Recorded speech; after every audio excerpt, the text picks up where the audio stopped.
Nabi Idris alaihi salam. Nama aslinya Khanukh.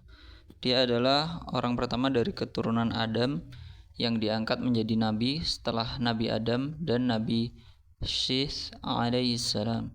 Dia sempat menemui Adam selama 380 tahun.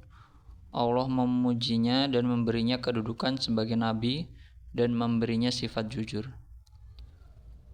Wadhkur fil kitabi Idris innahu kana siddiqan nabiyya wa rafa'nahu makanan 'aliyya. Dan ceritakanlah hai Muhammad kepada mereka kisah Idris yang tersebut di dalam Al-Quran.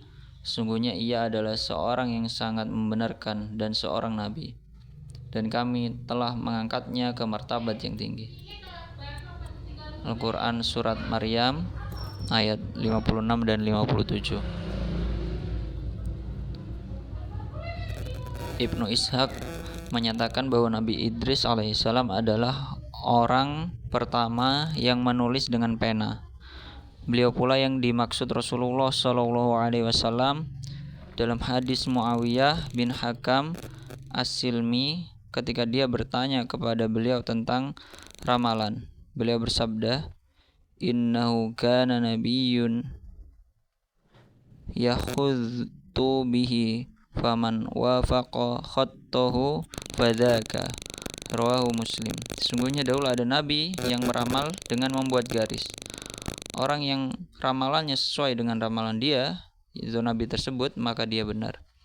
Adapun firman Allah Ta'ala tentang Nabi Idris, dan kami telah mengangkatnya ke martabat yang tinggi, pada Al-Quran Surat Maryam ayat ke-57, Imam Bukhari dan Muslim meriwayatkan bahwa Rasulullah SAW pada peristiwa Isra Mi'raj berjumpa dengannya di langit keempat. Adapun Mujahid berpendapat tentang firman Allah Ta'ala tersebut bahwa Nabi Idris diangkat dan tidak mati sebagaimana diangkatnya Nabi Isa alaihissalam.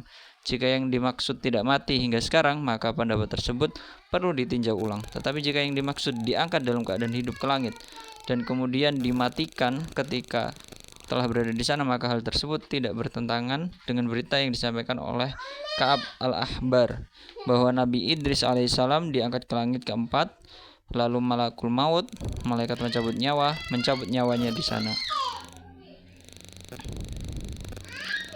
Ini penjelasan tentang maksud dia dapat mengetahui sesuatu berdasarkan firasat lewat garis-garis.